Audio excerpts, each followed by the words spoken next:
दोस्तों नमस्कार, स्वागत है एक बार फिर से आप सभी का आपके चैनल सोशल बेकू पे। आज सुबह सुबह एक बुज़ुर्ग पेंशनर्स ने एक पोस्ट भेजा और बोला कि आप इसके ऊपर नज़र डालिए कि क्या इसकी वास्तविकता है, क्या इसकी सत्यता है। मुझे व्हाट्सएप पे ये मैसेज प्राप्त हुआ है कि आप इसको देखिए और इसके ऊपर अपना जो है विवेचना ज़रूर दीजिए। तो दोस्तों ये बैनर बना के कुछ इस तरह का इसको प्रसारित किया जा रहा है। यहाँ पर लिखा जा रहा है EPS 95 पेंशनर्स को बड़ी राहत, न्यूनतम पेंशन का आदेश है। सुप्रीम कोर्ट का 2 लाख का न्यूनतम पेंशन आदेश। कमोबेश अगर आप ध्यान दें तो आज से पहले मैंने जितनी बार भी आपको जो भी पोस्ट अभी तक दिखाए हैं जो फेक न्यूज़ वाले रहे हैं, सब पे एक चीज़ आपने ऑब्जर्व किया, ये 2 लाख ज़रूर लिख रहे हैं। मतलब 2 लाख का राहत है, यानी करीब ये अगर इनकी बात माने तो करीब 16,000 के करीब जो है पेंशन आपका बढ़ोतरी हो जाएगा मंथली। यहाँ पर देखिए, ये ध्यान दें आप, इस तरह के पोस्ट लिखा गया है। इसमें लिखा गया है कि भारत के लाखों सेवानिवृत्त कर्मचारियों के लिए अत्यंत खुशखबरी है। सुप्रीम कोर्ट ने कर्मचारी 1995 के तहत न्यूनतम पेंशन को वार्षिक 2 लाख रुपए करने का निर्देश दिया है। यह निर्णय उन करोड़ रिटायर कर्मचारियों के लिए जीवनदायी साबित होगा जो वर्षों से न्यूनतम पेंशन वृद्धि की मांग कर रहे हैं। तो ये लिखा गया है। आगे उसमें कहा गया है, उसको अगर मैं और गौर करूँ आपका, तो आगे कहा गया है कि ऐतिहासिक फैसले से पेंशन धारकों को प्रतिमाह लगभग 16,660 रुपये न्यूनतम पेंशन मिलने की संभावना है। यह राशि उन पेंशनर्स के लिए वरदान साबित होगी जो केवल 1 और 2 हज़ार रुपये मासिक पेंशन से गुजारा करना मजबूर थे। न्यायालय के इस निर्णय से सामाजिक न्याय और वरिष्ठ नागरिकों के कल्याण की दिशा में एक महत्वपूर्ण कदम उठाया गया है। दशकों से चली आ रही समस्या का समाधान आगे लिखा गया। इसमें कहा गया कर्मचारी पेंशन योजना के तहत मिलने वाली न्यूनतम पेंशन लंबे समय से विवाद का विषय रही है। महंगाई की मार झेल रहे पेंशनर्स ने 1-2 हज़ार रुपये मासिक जीवन यापन में अत्यंत अपर्याप्त थी। बढ़ती जीवन लागत, चिकित्सकीय व्यय, दैनिक आवश्यकताओं को देखते हुए यह राशि नाम मात्र थी। आगे उसमें अगर मैं आपको और ध्यान दे के बताऊँ दोस्तों, तो इसमें कहा गया था कि सुप्रीम कोर्ट के आदेश के ऊपर यहाँ पर कहा, पेंशन धारकों के संगठन द्वारा निरंतर संघर्ष, न्यायालय याचिकाओं के माध्यम से मुद्दे को उजागर किया जा गया है। राष्ट्रीय संघर्ष समिति और अन्य पेंशन संगठन ने वर्षों तक न्याय की लड़ाई लड़ी है। उनके अथक प्रयासों का परिणाम अब सुप्रीम कोर्ट के इस निर्णय के रूप में सामने आया है। यह फैसला न केवल वर्तमान पेंशनर्स के लिए, भविष्य के पेंशन धारकों के लिए एक मजबूत आधार तैयार है। सरकारी तंत्र पर बढ़ता दबाव और कार्यान्वयन की चुनौती, ये लिखा गया है। इसमें कहा गया है कि सुप्रीम कोर्ट के इस आदेश के बाद कर्मचारी भविष्य निधि संगठन और श्रम मंत्रालय पर इसे तुरंत लागू करने का दबाव बढ़ा गया है। सरकारी अधिकारियों और EPFO के बीच इस निर्णय के व्यवहारिक रूप देने के लिए तत्काल बैठकें आयोजित की जा रही हैं। केंद्रीय न्यास बोर्ड की आगामी बैठक इस मुद्दे पर विस्तृत चर्चा होने की संभावना है। तो देखिए दोस्तों, ये अब यहाँ पर CBT की बात कही गई है। यहाँ पर बोला गया अगर CBT की जो बैठक होगी उसमें विस्तृत चर्चा की जाएगी, लेकिन अभी तक मेरे पास सुप्रीम कोर्ट का ये जजमेंट जो है वो नहीं आया हुआ है, मैं आपसे स्पष्ट रूप से कहना चाहूँगा। और कमोबेश अभी तक जितने भी मैंने ये पोस्ट जिनका भी मैंने उजागर किया है, जिन लोगों ने मुझे प्राप्त हुआ, जिनका जिस पोस्ट को मैंने आप सभी को दिखाया है, कमोबेश वो एक ही बात कर रहे हैं, पर इसका अभी तक कोई भी वो नहीं आया, डिटेल नहीं आया हमारे पास। इस निर्णय के क्रियान्वयन और में कई व्यवहारिक चुनौतियां हैं जिनका समाधान करना होगा। जैसे सबसे बड़ी चुनौती यह है कि इतनी बड़ी मात्रा में अतिरिक्त वित्तीय संसाधन कहां से आएंगे। सरकार को इसके लिए बजटीय व्यवस्था में बदलाव करना होगा, पेंशन फंड को पुनर्गठित करना होगा। हालांकि यह एक जटिल प्रक्रिया है, लेकिन न्यायालय के आदेश को देखते हुए इसे प्राथमिकता के आधार पर पूरा करना होगा। अब आगे कहा गया इसमें कि इस ऐतिहासिक निर्णय से देश भर के लगभग 78 लाख पेंशन धारक जो है प्रभावित होंगे।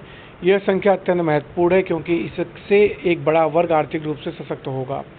विशेष रूप से वो पेंशनर न्यूनतम पेंशन पर आधारित निर्भर हैं और जिनकी आर्थिक स्थिति अत्यंत दयनीय है, इन्हें सबसे अधिक लाभ होगा। बढ़ती हुई पेंशन राशि और पेंशन धारकों को अपनी दैनिक आवश्यकताओं को बेहतर तरीके से पूरा कर सकेंगे। चिकित्सकीय सुविधाएं, दवाइयाँ, भोजन, अन्य सरकारी जरूरी वस्तुएं खरीदी में उन्हें अब कम कठिनाई होगी। यह निर्णय न केवल उनके जीवन स्तर में सुधार लाएगा बल्कि उन्हें सम्मानजनक जीवन जीने का अधिकार भी देगा। यहाँ पर आगे दोस्तों कहा गया है कि भविष्य में यह उम्मीद की जा रही है कि सरकार पेंशन धारकों की अन्य उचित मांगों पर भी सकारात्मक विचार करेगी। महंगाई के साथ साथ पेंशन में नियमित वृद्धि होगी। बेहतर सामाजिक सुरक्षा आएंगे, कदम से आगे के कदम हो सकते हैं। यह निर्णय एक शुरुआत है आने वाले वरिष्ठ नागरिकों के कल्याण के लिए और अधिक बेहतर नीति आधार बन सकती है। तो ये लिख के ये पोस्ट मैसेज किया है। कमोबेश अगर आपने जितने भी अभी तक इस तरह के मैसेज वायरल किए हैं हुए हैं, सभी का विश्लेषण लाने की कोशिश की गई है। लेकिन इसमें आप ध्यान दें कि सब मिला के 2-3 पोस्ट अगर मैं रिसेंटली जो शेयर किया हूँ उसमें बताऊँ 2 लाख रुपए की बात कही गई है। अब इसमें कहा गया कि सीबीटी की बैठक होगी, सीबीटी की जो बैठक होगी उसमें निर्णय खुल के हो सकता है इसके ऊपर। लेकिन अगर किसी के पास, देखिए ये इन्फॉर्मेशन बिल्कुल ऑथेंटिकेट इसलिए नहीं लगता है क्योंकि ये कहाँ जो संगठन है उनकी मांग जैसे 5,000, 7,500, 9,000, 11,000 इस तरह की रही है। एकाएक सरकार ने 16,600 रुपये करने का निर्णय लिया, अरे सुप्रीम कोर्ट ने दे दिया। तो ये बात कहीं अपने आप में पच नहीं रहा है। यानी यह जो परिवर्तन वो बता रहे हैं, ये परिवर्तन अपने आप में गले नहीं उतर रहा है, क्योंकि इतना बड़ा ऐतिहासिक निर्णय होता अगर सुप्रीम कोर्ट के जरिए तो निश्चित तौर पे प्रिंट मीडिया से लेके इलेक्ट्रॉनिक मीडिया तक ये एक तरह से तहलका न्यूज़ बना होता, इसका कोई जजमेंट आया होता, कॉपी आया होता, लेकिन अभी तक कोई भी प्राप्त नहीं हुआ है। खैर, लगातार फेक न्यूज़ आ रहे हैं, लगातार फेक न्यूज़ को सोशल मीडिया जो है डिकोड कर रहा है, लगातार आप तक सही इन्फॉर्मेशन लाने का, सटीक इन्फॉर्मेशन लाने का प्रयास किया जा रहा है। और जो ये फेक न्यूज़ प्रसारित कर रहे हैं उनको लगातार चैलेंज जो है सोशल मीडिया के जरिए मिल रहा है, उनके हर एक बात को गलत साबित किया जा रहा है। अभी तक किसी प्रकार का कोई रिएक्शन किसी का नहीं आया है, लेकिन लगातार जो है सोशल मीडिया सच्चाई आपके सामने लेके आ रहा है और इसी तरह लाता रहेगा और फेक न्यूज़ भेजने वालों को उजागर किया जाता रहेगा दोस्तों आने वाले समय में भी। खैर, यह एक महत्वपूर्ण पोस्ट था जो कि आपके साथ साझा किया जाना अति आवश्यक था। आप अपने राय कमेंट में दीजिएगा, शेयर करिएगा, सब्सक्राइब करिएगा। नए वीडियो के साथ हाजिर होंगे। अपने दोस्त को इजाज़त दीजिएगा, अपना ख्याल रखिएगा।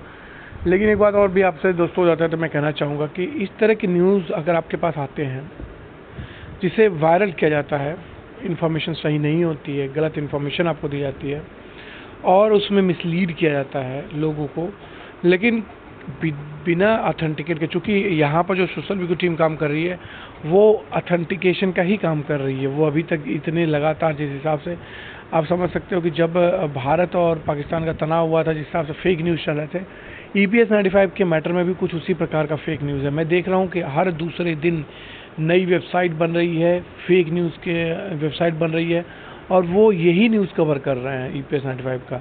मतलब इतना अधिक ध्यान इस मुद्दे पे का एक फेक न्यूज़ वालों का हो गया है, ये अपने आप में सोचने वाली बात है कि आखिर ऐसा क्या है। तो जहाँ तक मैंने हमारी टीम का अनुमान रहा है वो ये रहा है कि लोग जो है, चूँकि जो बुज़ुर्ग हैं वो इस इन्फॉर्मेशन को ऐसा देखते हैं, उसको तुरंत शेयर कर देते हैं। इससे जो फेक न्यूज़ बना रहे हैं उनके व्यूज़ बढ़ रहे हैं और व्यूज़ बढ़ रहे हैं तो लोग उनको बेनिफिट समझ में आ रहा है और वो गलत इन्फॉर्मेशन को मिसलीड करके फेक न्यूज़ बना के लगातार प्रसारित कर रहे हैं। खैर, इससे रिलेटेड अगर आपके पास कोई और अधिक इन्फॉर्मेशन तो कमेंट करिएगा या फिर आप सोशल मीडिया को व्हाट्सएप नंबर पे अपना डिटेल जो है शेयर करिएगा। फिलहाल के लिए इसमें इतना है दोस्तों, धन्यवाद।